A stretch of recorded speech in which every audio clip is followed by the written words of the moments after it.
All right, so we'll go ahead and get started. Hello, everybody.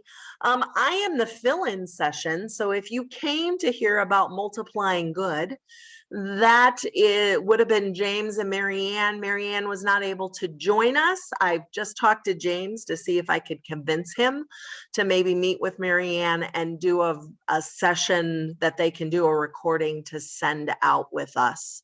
So if you came for that session, I hate to break the news to you, but I am Christine Shaffer, and we're going to talk today about some trauma-informed care with social emotional learning. So now is your chance to get out. I'll never know that you were here or not. But if you are here and you came to stay, welcome. This is going to be a bit of an interactive session. We're going to talk about some things. I want some of you to come off mute and have some conversations as to what we can do with our students. So we're going to talk about ways to implement that trauma-informed care or social emotional learning practices. I'm going to show you some examples, some things that you can use with your students as check-ins, just to make sure they're good and that they're in a good place. We're going to talk a little bit about the first thing that you can do is help making that trauma-informed space and environment of your classroom a welcoming place. And then we're going to discuss the importance of positive reinforcement. So I think the first thing that we need to do is kind of have some definitions as to what trauma-informed care is. So it's really understanding that there has been an impact of trauma that someone is either has experienced or currently experiencing trauma, and help them understand that path for recovery. My friend Jamal Sylvester always says, we're not wanting them to bounce back because that puts them right in the same situation that they were, but we want them to bounce forward so that they recognize where they have been and know what they need to do to get past that issue. Helping those students recognize those symptoms, what is happening, maybe what is happening in them, maybe recognize some of those symptoms that are happening in their friends, their family, the people that they are in contact with, and understanding a little bit of that knowledge of what trauma is and practices, policies, and procedures, and most importantly, helping them to avoid being in those same situations that caused the trauma in the very first place. Now, how does that really differ from social emotional learning? In my opinion, they really go hand in hand, because that social emotional learning, or SEL, is just that process of understanding and acquiring those skills to help that person have healthy self-worth, being able to understand what's going on and manage their life and emotions, help them feel that they have a value to be able to set some goals, and understand what others might be going through in certain situations and making those decisions for themselves so that they will end up being in a really positive outcome. So I'm going to show you this great little video. I will tell you, the video, I wish the guy had a better voice, but I just think what we're seeing will explain a lot about what is happening with some of those youth in which we serve.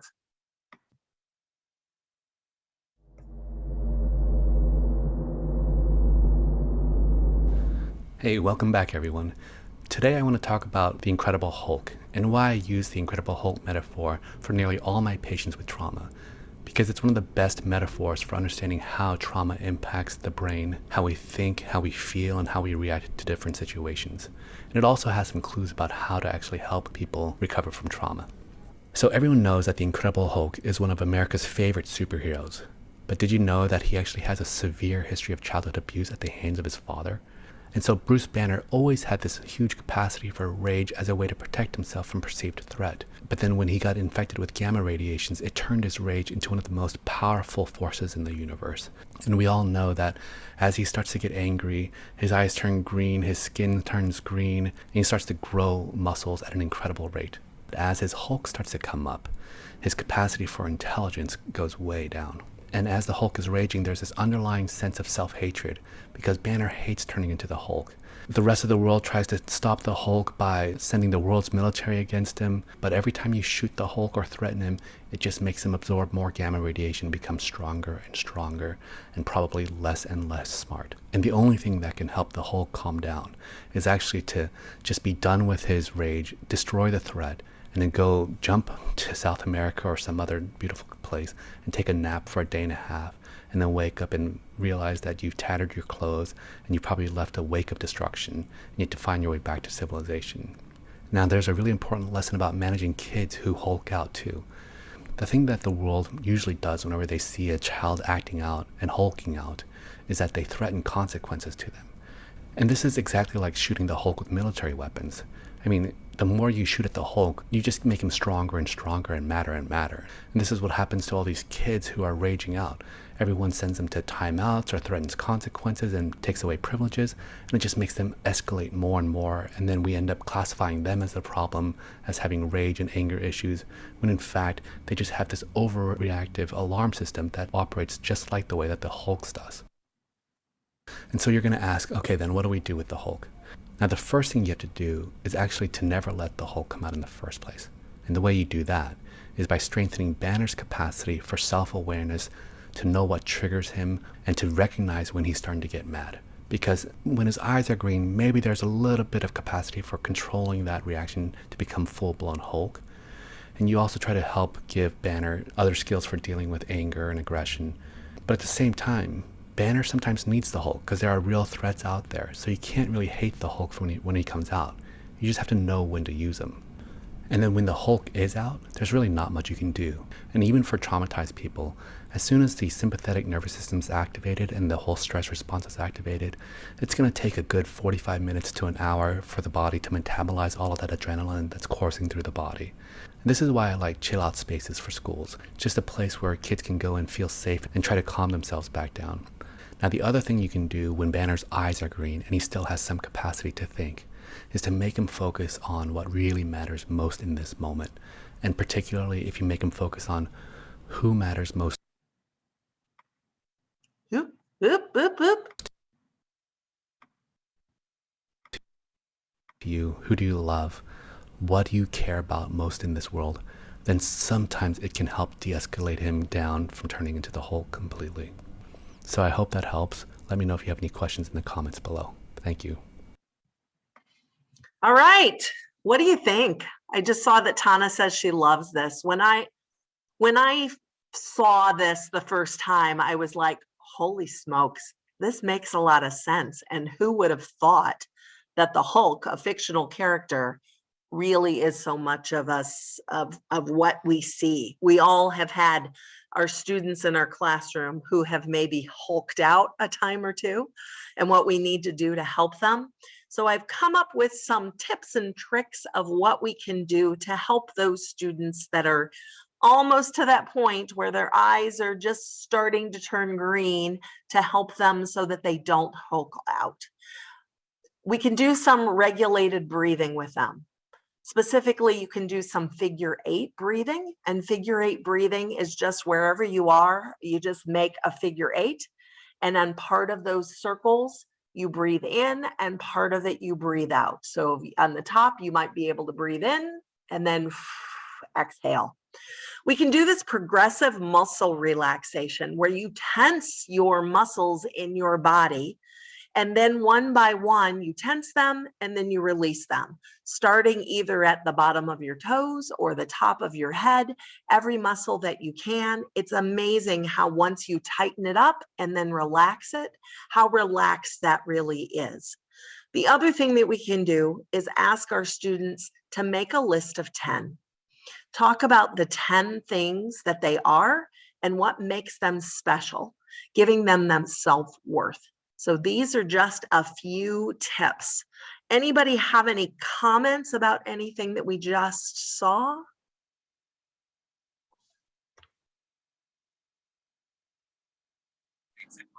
Hey, Christine, hopefully you can hear me. Yeah. One thing that, and I have the privilege really of working in a trauma-informed care facility when I first started out. I think the hardest lesson that I, myself and my team needed to learn is that when the Hulk is the Hulk, you really cannot do anything.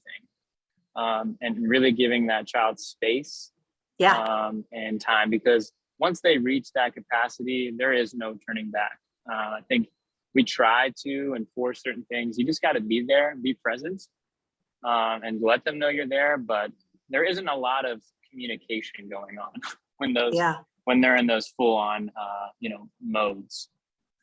Yeah, I had a student who used to do this, not in my classroom, but in other classrooms, and my class was the safe space. So when he would come in, I could tell just by looking at him what had happened. And when he would come in, I would just say, "You good?" And he could either give me a thumbs up, meaning I'm fine, I just need my space and my time. He might give me a thumbs down, then I just know to leave him and not to push. I think the interesting thing for me about this video was that progressive. We can see students get into this situation where all of a sudden it seems like in a matter of seconds they flare up. But for them to come down from that, it's really a long time. And if we try to interact and push some things, or maybe have them talk about what recently happened, we might not be getting anywhere. Yeah. Thanks, Jordan, for sharing. So we're going to talk a little bit about what we can do. What are some things that we can do now to help as we're planning with our classroom? What are some things that we can do to help prepare for the students that we may or may not know that are coming in our class? So one of the first things that we can do is help build a trauma-informed care classroom.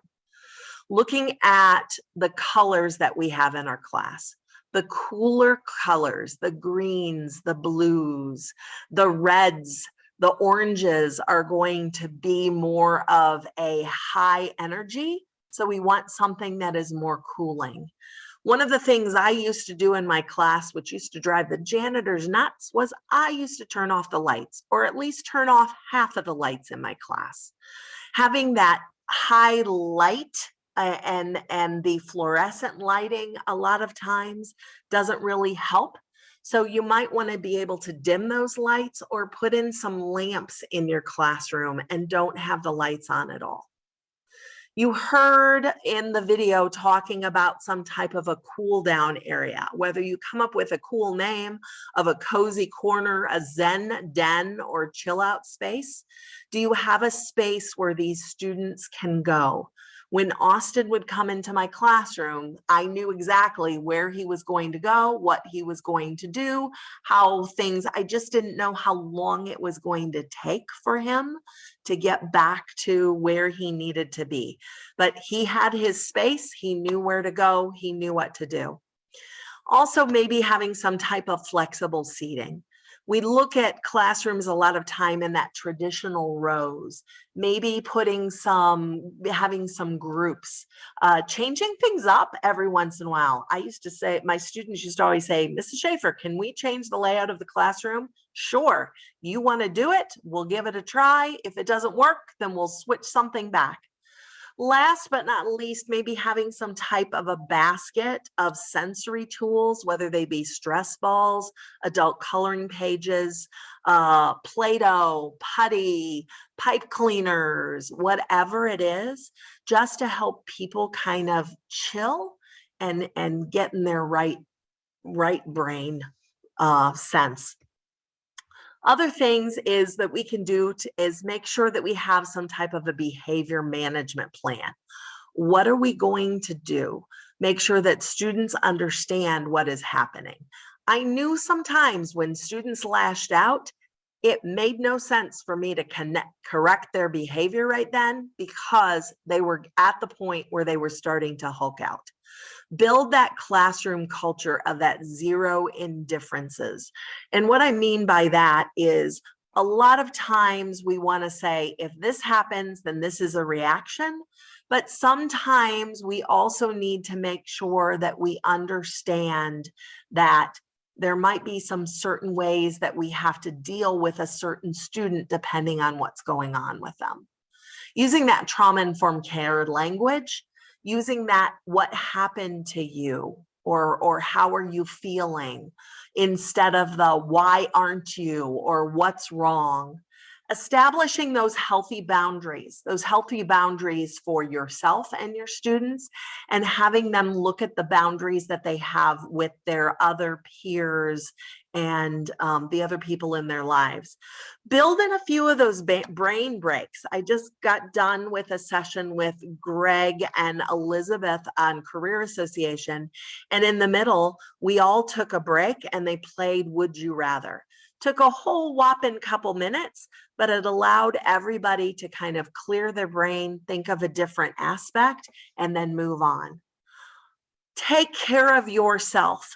The old adage, we cannot pour from an empty pitcher, is so true. So make sure that you are doing some type of a self-care tip for yourself. And if you feel so inclined, share those tips of what you do with the students in your class. Last but not least, understand what you can do and when you need to call in a professional. I cannot say how important this is. I know that we all think that we are superheroes and want to save every child that walks into our classroom, but some of those things we just don't have the knowledge or the capacity to take care of.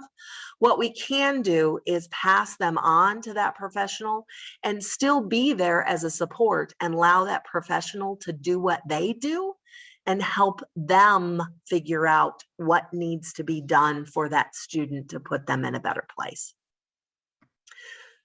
I have another video to watch about positive reinforcement. A moment ago, we made this volunteer believe she sunk a pair of blindfolded free throws, when earlier, with no blindfold, she missed 10 in a row.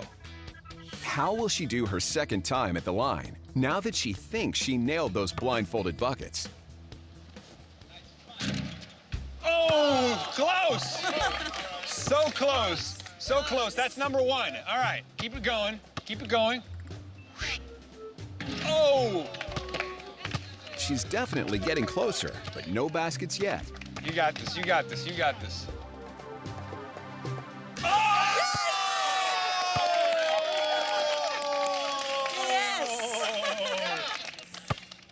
Oh, you.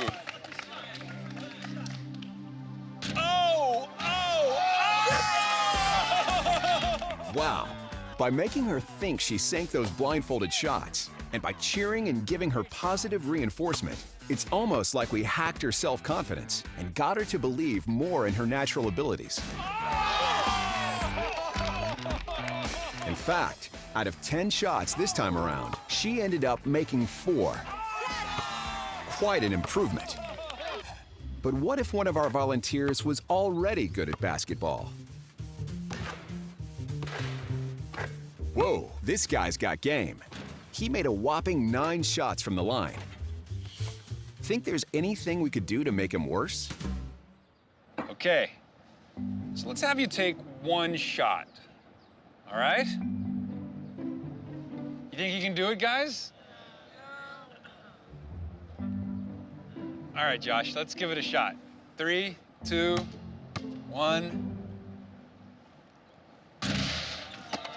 Not quite, but it's all right. Let's let him try a second time.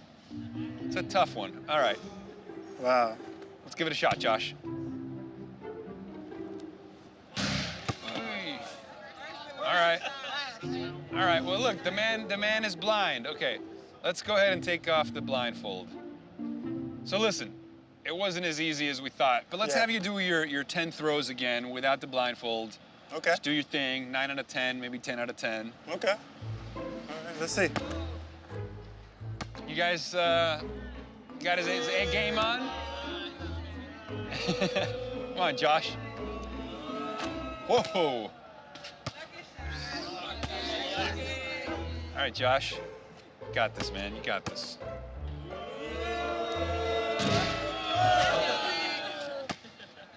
All right, that's 2.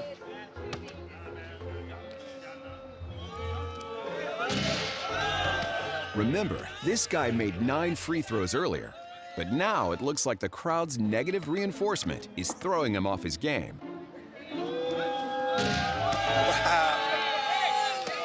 Wow.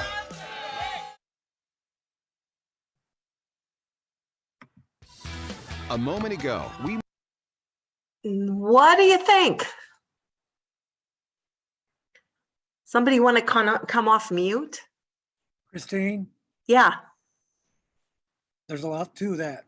Being a coach myself, I see it all the time. Yeah. And for us being positive toward our students, they may not get any positive the rest of the day. So they look forward to coming into our class and hearing something positive. And that may be the only thing that gets them through the rest of the school day and through home. Yeah. Yeah. Absolutely. Absolutely. So I want to share with you, there is a PBL in the JAG library, if you were so inclined to do a PBL with your students, that is called the respite room. And what this is it lets the students then figure out what they want to do with their classroom and what needs to be done to create that safe, calming space. It's got a driving question of how do you create a safe and comfortable learning environment for students that promote learning and student voice and choice. And then that public product can either be a presentation to elementary students on coping skills, presentation to the school admin on the importance of learning environments and building that resiliency, or it can be some type of a public product that is an individual, or they can create some posters. And like any PBL, you can then take something to your own level and make it fit your needs. But I wanted you all to be made aware that this is already written. So if you are wanting to do some type of PBL to help the students build that space for your classroom, that is available. So let's have a discussion.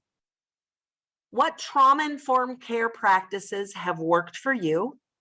Let's talk maybe about some struggles that someone is facing, maybe with a student or within your classroom. And is there anything that you're hearing or that you've seen that maybe you're excited about implementing? I can speak on the first one, Christine. I implemented with the help of some students 2 years ago. I've used it for 2.5 years now. Fuzzy, sorry. And that is, I don't know if anybody is familiar with Class Dojo, but it is a point system. And you're thinking like, well, point systems, that sounds serious. No, I only get positive points. And they assisted me in making what we would have that those things be. So it'd be like things like, you know, it could be just simple things like rules that they need to follow, like being on time, but we added one for self-regulating, like going and doing something, trying something. And these are all just positive reinforcement. They're just positive points. Their goal is to get to 20 points for the week. And then anything over that's extra credit, or they can pick out a fun toy. I know I say toy, but a piece of candy. And it all came down to my students, you know, having a serious conversation with a bunch of students that are just getting in trouble on a regular basis. And, you know, why are you getting in, you know, just having a conversation with them. And they're saying, well, we don't care about the negative. We don't care about detention. You know, those things don't matter, you know. And I go, what about this? And getting a piece of candy at the end of the week, you know, it's just that, you know, and they're like, I would do it for that. You know, it's just, it's the simple little, you know, positive things. And so I've implemented it in my classroom, and I've used it for, like I said, 2.5 years, and it's really helpful. So I really enjoy using it. Yeah. Thank you for sharing, Tana. For sure. One of the things that has worked well for me is the flexible seating. Yeah. At the beginning of the year, the kids pretty much select where they want to sit. but mid-year, we decided to switch it up a bit. And at one time I tried to just do it on my own, and the kids about flipped the script, that you would think that I had taken something away from them. So mid-year, I said, okay, we're going to switch it up a little bit. So that was really helpful. And then the other thing was, and this is nothing new, the student of the week, I had like a JAG ticket, and we had 4 things on them, which also happened to be the classroom rules. And at the end of the week, if they got a point for each one of them, we celebrated as a class. Now, at first I thought it was kind of silly for seniors and juniors, but I was floored when the kids would start clapping for one another. They'd come up to the classroom. And I must admit, I'm not one who's really big on positive reinforcement. So any suggestions you guys have would be very helpful. Well, Janine, I'm going to give you some tips here in a little bit. So, but Okay. anybody else have anything for Janine? Something that's worked for me a lot. I am kind of new, so I don't know if take it with a grain of salt. But I have like a little corner that has like pillows, a coffee maker, things like that. So sometimes a student would just come up to me and be like, listen, I'm not having a good time. Can I just go have a coffee and just sit in the corner? Or a lot of times I had a student who just asks to leave and just take a walk around the school. And so like I'll write them a pass, let them go.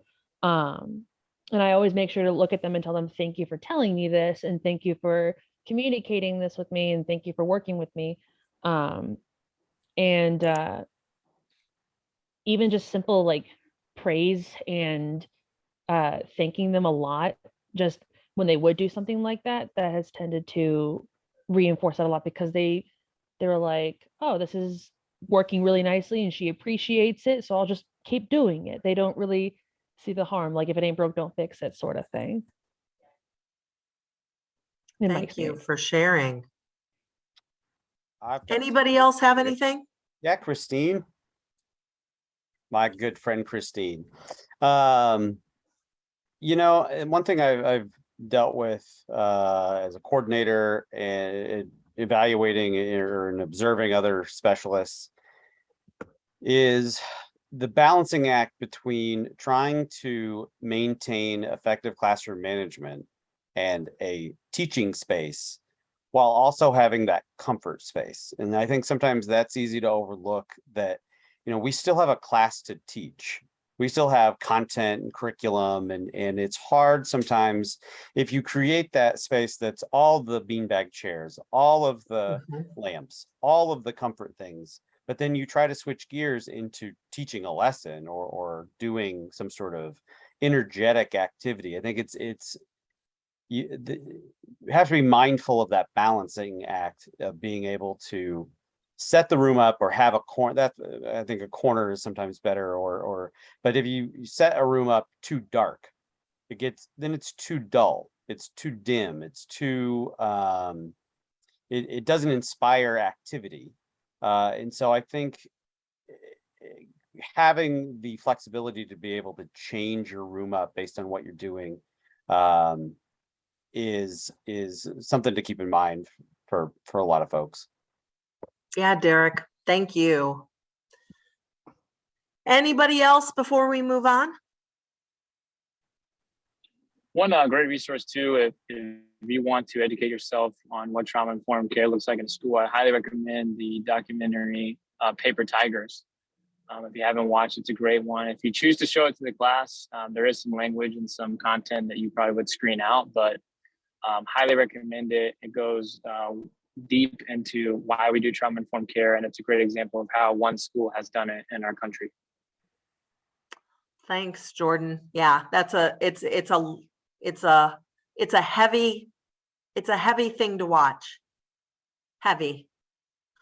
All right, let's move on. So I'm going to talk about a few things that you can do to help build this social emotional learning in your classroom.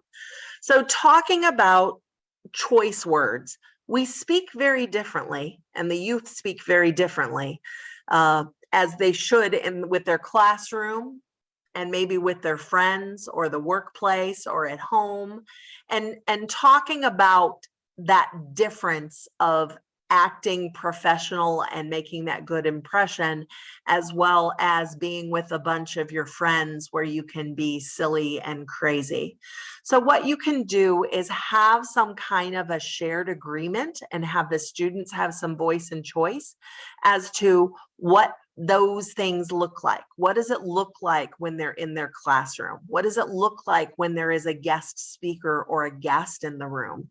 Are we talking different? Are we acting different? Are we behaving different? Or are we just doing the same things that we already do?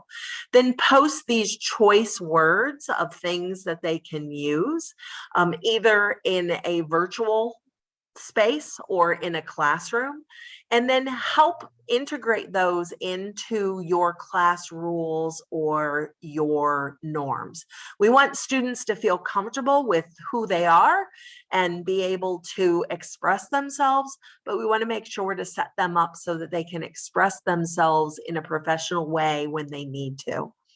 Talking about listening, helping define that empathetic listening, using potentially the words of "I heard you say" or "I heard you share," and just having them understand that listening involves having to be quiet and then having them reply as to what they thought was being said.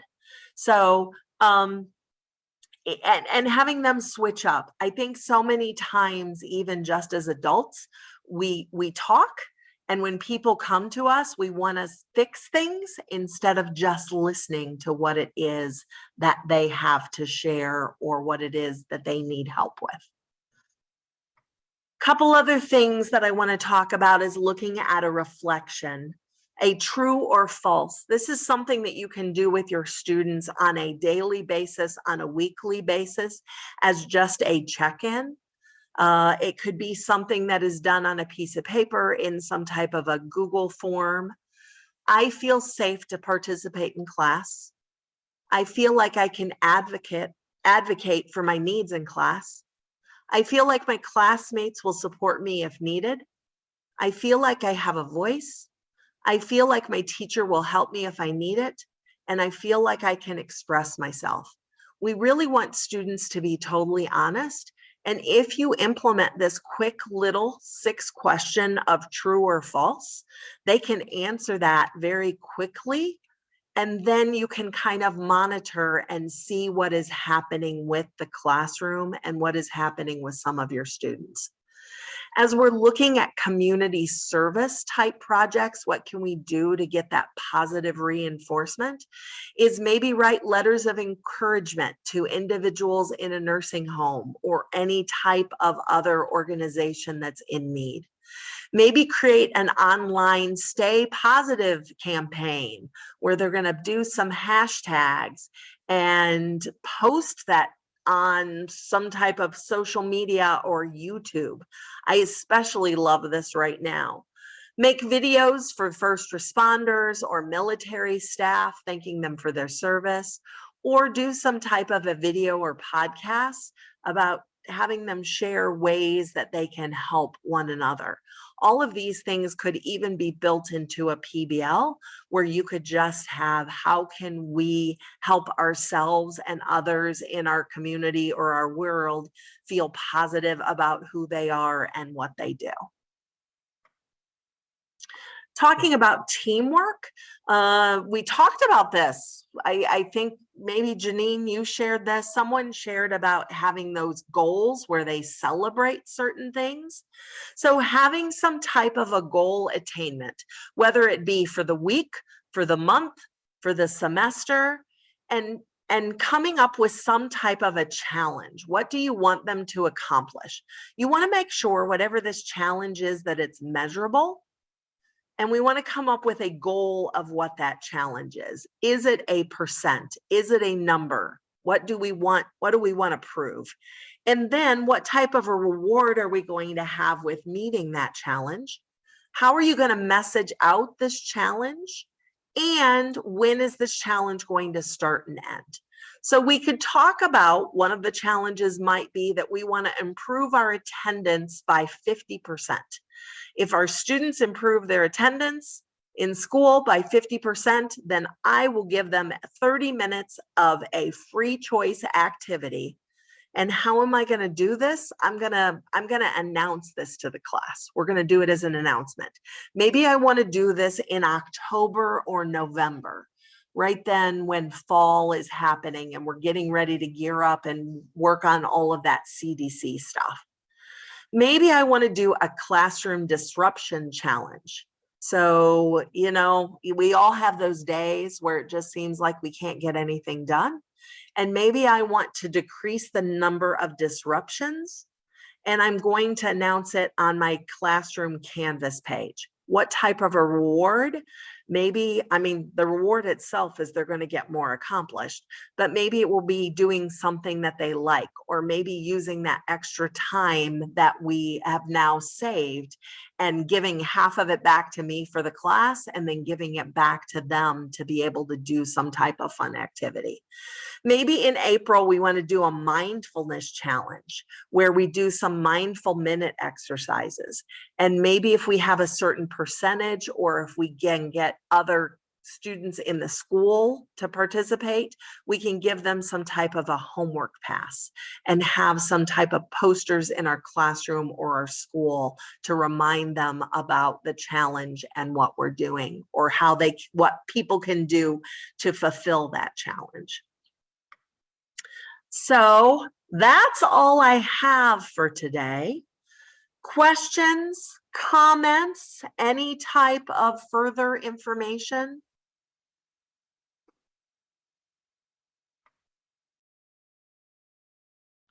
Christine, I've noticed, we spoke about this before, when we have circle the wagons. Yeah. A lot of times giving the kids, when you talk to them, don't talk at them, you talk to them. And when they respond to you, just somebody listening does wonders. Yeah. So, and it's simple, but I know that we've had good responses. Yeah. Talking circles can be very powerful. And that is a great way to enforce that listening, especially if you use a talking stick, that they can only talk when they have the stick or whatever it is, the object, the talking object, can be really huge, and people can say what they need to say and be heard. Yes, ma'am. Anybody else have anything that they want to share?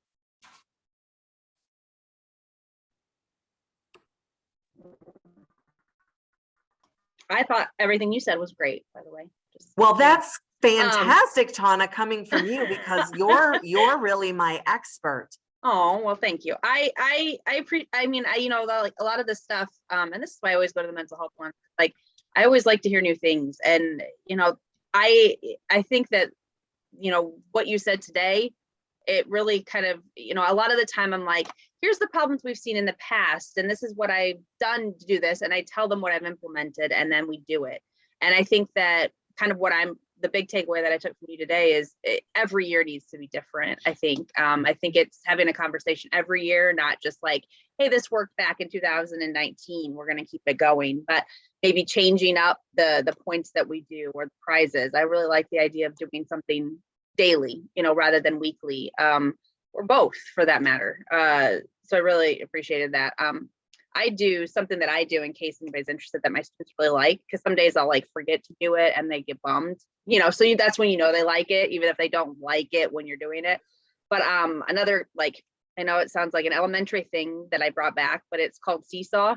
And I just bring back, like, it's like a starting question. It's just kind of to get there, or an activity of some sort. They do get points for it, but it's nothing that's going to be difficult. It could just be like a question of the day to figure out what they know about the topic we're going to talk about, or I'll throw in like a mindfulness activity that we're just going to like do together. And it's just like the first 5 minutes of class, they know to expect that, and that's what's going to happen. They have no other expectations right away, and I think that is a nice little break just in the middle of their day too. So they really get, like I said, get bummed if I don't do it. So that's just something that I do too, just to share. But I thought everything was really great. And a lot of this stuff I do plan to take to my classroom too. So thank you. Thanks, Tana. Anyone else have anything that they want to share? If not, we can be done. I will hang on here. I will stop the recording. Couple reminders is there was a QR code that was sent to get some reviews for our sessions. Please make sure to fill those out so we can share them with the presenters. And that also helps us understand what type of trainings that you want in the future. So please fill those out. I am looking forward to seeing the most of you on Wednesday. If you have any questions about any of these practices, you can rewatch the video. Bart will be uploading those along with PowerPoint and resources. But if you have questions and need some help, give me a call. I am more than happy to share because I am an ACEs survivor, and I am very happy to say, thank God I'm not a 10, and I wish I would have been a 0, but I'm not. But this really is a topic that is very near and dear to my heart. I wish I would have had JAG when I was growing up and understood what was happening in my body and my brain, because it really would have saved me a lot of heartache and answered a lot of questions as I was an adolescent and a teen. So thank you very much. Have a great day. Thanks for tuning in, and I will see you all next week.